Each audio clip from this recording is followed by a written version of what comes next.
Olá pessoal, estamos aqui gravando mais uma aula. Na semana passada nós vimos sobre os estados de Jesus Cristo, estado de humilhação e estado de exaltação. E hoje nós vamos ver os ofícios de Jesus Cristo. Enquanto Jesus esteve aqui, no seu estado de humilhação, Jesus Cristo exerceu alguns ofícios, tanto no seu estado de humilhação, como depois no estado de exaltação. E nós vamos ver nesta aula de hoje quais são estes ofícios e o que eles significam para a minha vida, para a sua vida, para a nossa vida. O primeiro ofício que Jesus Cristo desenvolveu, e não é primeiro porque é o primeiro, pode ser primeiro, segundo, terceiro, não há uma ordem aqui, porque todos eles foram desenvolvidos por Cristo simultaneamente e depois de forma completa o último que nós vamos ver. Mas em primeiro lugar nós queremos falar sobre o ofício profético de Jesus. Profeta era aquela pessoa que recebia as revelações divinas no Velho Testamento, aquela pessoa que tinha ordem, autoridade de Deus para comunicar aos outros, ao povo de Deus, a revelação que ele recebeu. E esse profeta então falava em nome de Deus. Era dever do profeta revelar a vontade de Deus ao povo. Isso podia ser feito na forma de instrução, de admoestação, de exortação, de promessas gloriosas de Deus, ou também na forma de censuras severas, de palavras de disciplinas, quando o povo merecia ser disciplinado e censurado. Então era dever do profeta protestar contra o pecado, promover os interesses da verdade e da justiça e pregar fielmente a revelação, a palavra que ele recebera de Deus, seja numa visão, seja num sonho, seja numa outra forma que Deus se manifestasse aquele profeta que falava em nome de Deus. No Velho Testamento, Cristo agiu como profeta nas revelações especiais do anjo do Senhor. Muitas das profecias do Velho Testamento, elas foram trazidas pelo anjo do Senhor. O anjo do Senhor vinha e falava com aquele que seria o profeta, que seria o portador daquela mensagem. E esse anjo do Senhor no Velho Testamento é uma figura, é uma teofania, é uma manifestação daquilo que seria Jesus depois, o Deus encarnado, a segunda pessoa da Trindade. Também Jesus exerceu o ofício de profeta nos ensinos dos profetas. Quando o profeta recebia uma revelação, era Deus Pai dando uma palavra. O profeta falava a palavra de Deus. E essa palavra de Deus é o próprio Cristo. Aquilo que João depois vai dizer lá no Novo Testamento, E o verbo se fez carne. Diz, o verbo é Deus, o verbo estava com Deus, o verbo era Deus. Ou seja, a palavra que o profeta recebia é a palavra de Deus, que é o Deus encarnado, Jesus Cristo, a segunda pessoa da Trindade. E é claro, todas as vezes que isso aconteceu, seja por um anjo, seja pela manifestação do Espírito Santo, era Jesus, de alguma forma, participando desta profecia no Velho Testamento. Mas aí Jesus se encarna, ele se faz homem. E aí ele começa o seu ministério aqui na terra, depois de ser batizado por João, ali no Rio Jordão, depois de ficar 40 dias no deserto, sendo tentado pelo diabo, ele começa o seu ministério. E uma das características do ministério de Jesus foi o ministério profético. Profético não no sentido de fazer profecias, ainda que ele fez também. Nós temos o sermão profético lá de Mateus, capítulo 25, 26, onde Jesus faz profecias, mas a profecia no Velho Testamento e também no Novo não é apenas predizer, não é ser um vidente. Profeta é aquele que fala em nome de Deus. E Jesus Cristo falava em nome de Deus. Ele diz, as palavras que eu vos digo, eu não as digo por mim mesmo, mas o Pai que me enviou é que está dizendo por mim. seja, ele era um legítimo representante de Deus o Pai aqui na terra. Então ele exerce esse ministério profético em todos os seus ensinos, em todos os seus discursos, em todas as suas parábolas, em todos os milagres que ele fez, em toda a pregação juntamente com os apóstolos, em todas as instruções que ele deu aos crentes, aos seus discípulos.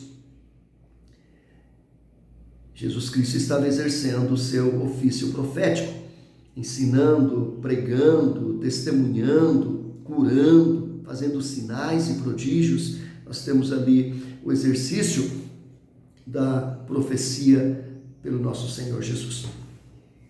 O segundo ofício que Jesus desenvolveu aqui enquanto Deus encarnado foi o ofício sacerdotal. O sacerdote era o representante do homem junto a Deus, e sua responsabilidade e privilégio era se aproximar de Deus, de falar e agir em favor do povo do Senhor. O Velho Testamento prediz a figura e o sacerdócio do Redentor vindouro. A verdade é que o sacerdócio no Velho Testamento prefigurava, apontava para Jesus Cristo. Então, enquanto o profeta falava em nome de Deus para o povo, o sacerdote fala em nome do povo para Deus. O profeta traz a palavra de Deus ao povo. O sacerdote leva o povo, as angústias do povo, o pecado do povo, as dores do povo diante de Deus. O ofício sacerdotal do Cristo reveste-se da seguinte importância. Qual é a importância do sacrifício,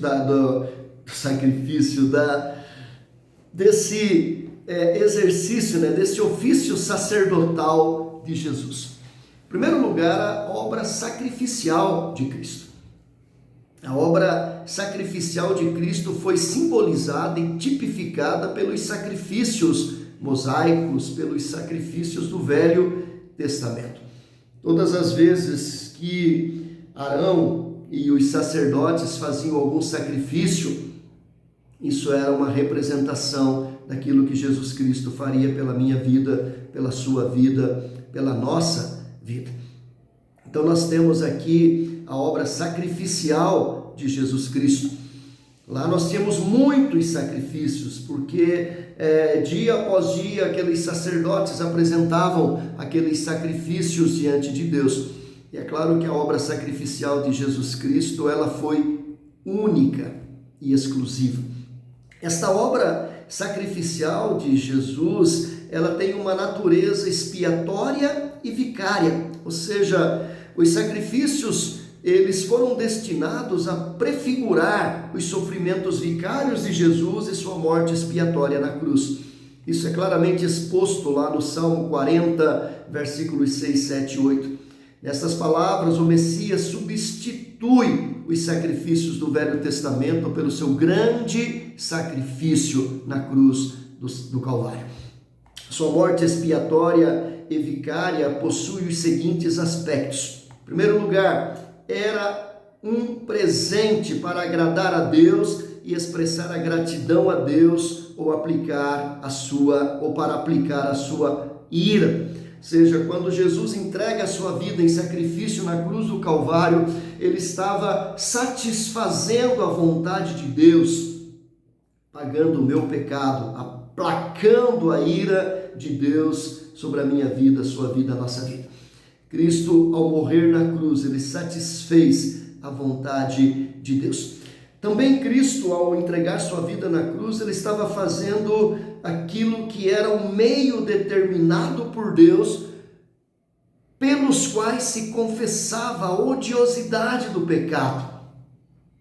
A odiosidade do pecado, ou seja, o pecado é algo tão grave, tão sério diante de Deus, que era preciso sacrificar um animal como forma de expiar, de perdoar, de pagar aquele pecado. E agora Jesus é o Cordeiro, é o animal, o Cordeiro de Deus que tira o pecado do mundo, é o representante legal de Deus no meu e no seu lugar.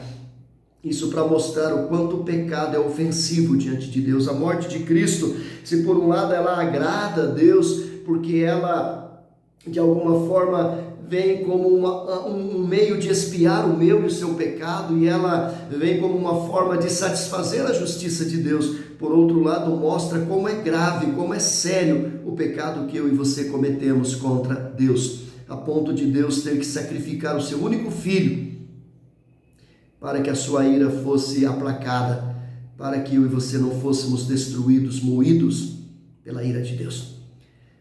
E também ela foi substitutiva. Cristo morreu em meu lugar, em seu lugar. É uma morte substitutiva. Ele morreu para que a sua justiça conquistada na cruz, fosse aplicada à minha vida, à sua vida, à nossa vida. Eu e você, nós por nós mesmos, jamais poderíamos pagar a nossa dívida. Então Deus envia Jesus, Jesus vem, satisfaz a justiça de Deus, agrada a Deus, morre em nosso lugar, paga a nossa dívida, e agora Deus pega o sacrifício de Cristo, a justiça dele conquistada na cruz, e imputa, aplica sobre a vida de todos aqueles que são os eleitos, os escolhidos, os predestinados por Deus para a vida eterna. Uma segunda coisa importante sobre o ofício sacerdotal qual é a causa e a necessidade dessa expiação. A parte central da obra sacerdotal de Cristo jaz na expiação. De acordo com a Escritura, a causa principal da expiação se acha no beneplácito de Deus, em sua vontade de salvar os pecadores mediante uma expiação substitutiva. Se disser que a expiação se funda somente na retidão e na justiça de Deus, nós não faremos justiça ao seu amor, ao amor de Deus. Por outro lado, se considerarmos a expiação como pura expressão do amor de Deus, nós não faremos justiça à retidão e à veracidade de Deus, ou seja, nós estaremos descartando a justiça de Deus. Assim, a expiação tem como parte integrante esses dois elementos, amor e justiça. Quando Cristo deu a sua vida na cruz, ele estava demonstrando o amor de Deus. Deus amou o mundo de tal maneira. E a justiça de Deus, porque Deus sacrifica o seu Filho para que a sua justiça, a sua ira fosse aplacada no sacrifício de Jesus Cristo na cruz do Calvário. Essa expiação, então, que Jesus Cristo fez e que foi aceita por Deus o Pai, ela nos assegura, ela nos dá alguns direitos. Em primeiro lugar, nós temos direito à justificação. A justificação, isso inclui o perdão dos pecados, inclui que nós podemos ser adotados no rol dos filhos de Deus. Isso nos dá direito a uma herança. Quando Deus em Cristo nos chamou para a vida eterna, nós nascemos de novo, houve em nós aquilo que na teologia nós chamamos de novo nascimento ou regeneração. Esta é uma obra do Espírito Santo. Deus nos regenerou, nos fez renascer espiritualmente. E quando nós nascemos espiritualmente, nós nascemos porque Deus imputou sobre nós a justiça de Cristo. Nossos pecados tão odiosos diante de Deus agora foram cobertos pelo sangue do Cordeiro. E Deus nos justifica. Isso não significa que nós nos tornamos justos, mas significa que agora Deus nos considera e nos declara como justos diante dele. E agora, porque somos justificados, nós somos adotados no rol da família de Deus. Então agora nós podemos ter comunhão com Cristo por meio da regeneração, e pela obra do Espírito Santo nós estamos num processo de santificação. O que é santificação? Santificação é a obra de Deus por meio do Espírito Santo, pela qual Ele nos capacita a cada dia a morrer para o pecado e viver para a retidão. Ou seja, a expiação assegurou a nossa justificação. Essa justificação significa que meus pecados foram perdoados, significa que eu fui adotado no rol da família de Deus. Agora, nascido de novo, regenerado, eu tenho comunhão com Deus, o Pai, com Deus, o Filho, com Deus, o Espírito Santo. E agora, regenerado, justificado e adotado, eu estou sendo santificado. Aquele que começou boa obra em nós, ele há de concluí-la até o dia de Cristo. E assim, nós podemos gozar a bem-aventurança final, ou seja, a vida eterna. Podemos morar no céu. Um dia depois da nossa morte, quando Cristo voltar, nós ressuscitaremos. Nossos corpos serão transformados, glorificados e habitaremos na Nova Jerusalém, na Cidade Santa, na bem-aventurança da vida eterna para sempre com Deus. Deus amou ao mundo de tal maneira que deu o seu Filho unigênito para que todo o que nele crê não pereça, mas tenha a vida eterna. A bem-aventurança final, a comunhão completa e absoluta com Jesus Cristo, com o Pai, com o Filho e com o Espírito Santo. Terceira coisa importante é a obra intercessória de Cristo. Nós já vimos a natureza da obra expiatória de Cristo, nós já vimos a causa e a necessidade da expiação e o que essa expiação nos assegurou. Agora nós vamos ver a obra intercessória de Cristo. Cristo é nosso intercessor, porque Ele morreu, satisfez a justiça de Deus, ressuscitou, subiu aos céus. Ele não está lá de braços cruzados. Ele é o nosso advogado. Ele é aquele que nos defende diante do Pai. Ele é aquele que intercede por nós. Ele é o mediador entre Deus e os homens. Ele está intimamente, a obra intercessória de Cristo está intimamente ligada à obra sacerdotal de Cristo, pois a sua obra não se restringe ao sacrifício na cruz, mas ele só principiou a sua obra sacerdotal na terra e está completando-a no céu. Com a sua morte e ressurreição ele começou e agora no céu ele complementa. Sacerdote não é aquele que representa o povo diante de Deus. Então Jesus está nos representando diante de Deus Pai, como nosso sacerdote. Ele está intercedendo por nós. Cristo é o nosso intercessor, é o nosso advogado, é aquele que nos representa diante do nosso Pai. Então nós temos aí a obra sacerdotal de Cristo. Nós vimos em primeiro lugar o ofício profético ou obra profética, ofício sacerdotal ou obra sacerdotal. Agora, em terceiro lugar, nós vamos ver o ofício real de Cristo. Cristo exerceu o seu reinado aqui na terra, enquanto ele esteve aqui, mesmo no seu estado de humilhação, ele exerceu o seu ofício real, ele era o Senhor. Ele disse: vós me chamais de Senhor e Mestre, dizeis bem, porque eu sou.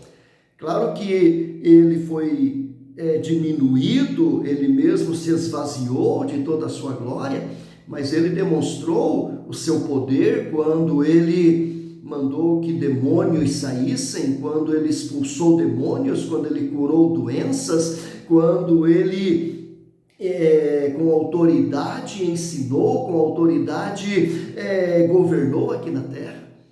Claro que o governo dele não estava limitado a este mundo, como os discípulos entenderam, que seria um governo político aqui na terra, não era um enfrentamento contra o Império Romano, era um enfrentamento contra o Império das Trevas. Mas mesmo enquanto no seu estado de humilhação, Cristo exerceu o seu ofício real, com o seu poder, com a sua autoridade, enquanto Filho de Deus. Mas é claro que o seu ofício real ele vai exercer de forma muito mais plena agora na sua exaltação. Pode-se definir a realeza de Cristo com o seu poder oficial de governar todas as coisas do céu e da terra para a glória de Deus e para a execução do seu propósito, que é a redenção de todos os seres humanos, a redenção de todo o universo caído e afetado pelo pecado. Os 4 fundamentos básicos da nossa teologia reformada: criação, queda, redenção e consumação. E no exercício do governo de Cristo, ele está governando tudo o que existe. neste momento ainda, né, de redenção, nesse momento ainda de queda, ele governa tudo no céu, na terra e debaixo da terra, e ele faz com que tudo aquilo que precisa ser feito para que o propósito da redenção do ser humano e de todo o universo, de toda a terra aconteçam, ele está no seu poder exercendo esse governo, esse reino, para que isso aconteça. Esse ofício real de Cristo é um reinado espiritual. O reinado espiritual de Cristo é o seu governo real sobre o reino da graça, isto é, sobre o seu povo, a igreja. É o governo de Cristo estabelecido nos corações e nas vidas dos crentes, exercido pela palavra de Deus, a Bíblia, e pela obra do Espírito Santo.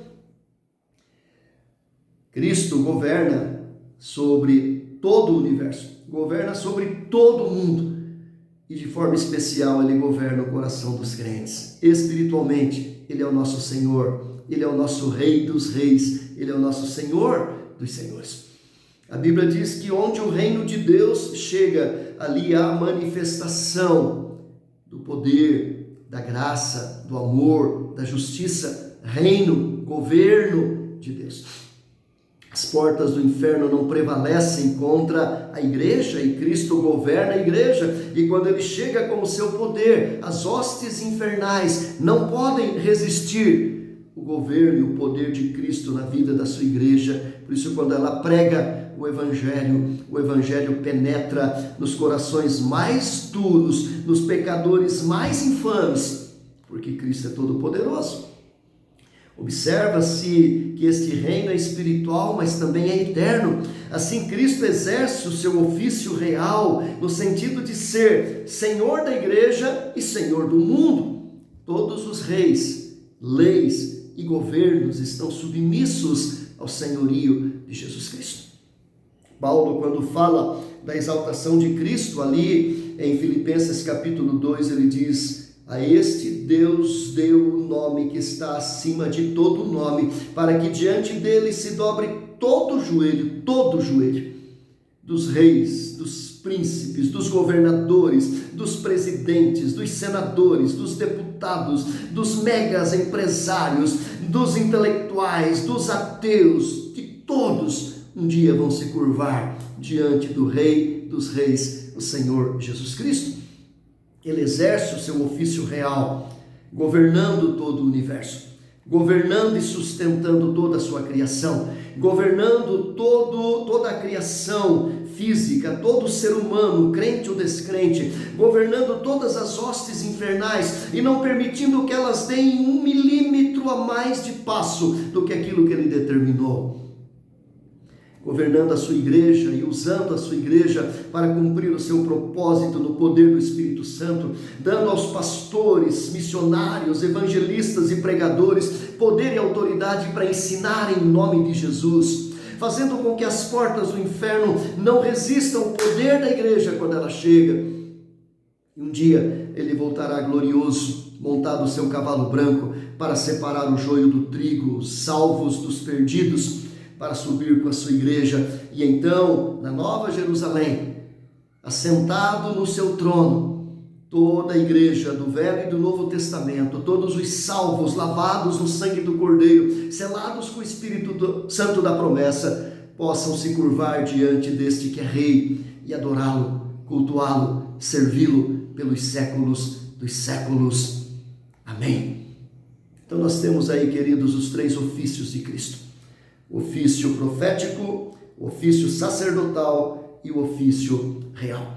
Que esta aula tenha abençoado sua vida, que você experimente desses ofícios de Cristo na sua vida. Deixe que a palavra de Deus, o ofício profético, penetre no seu coração.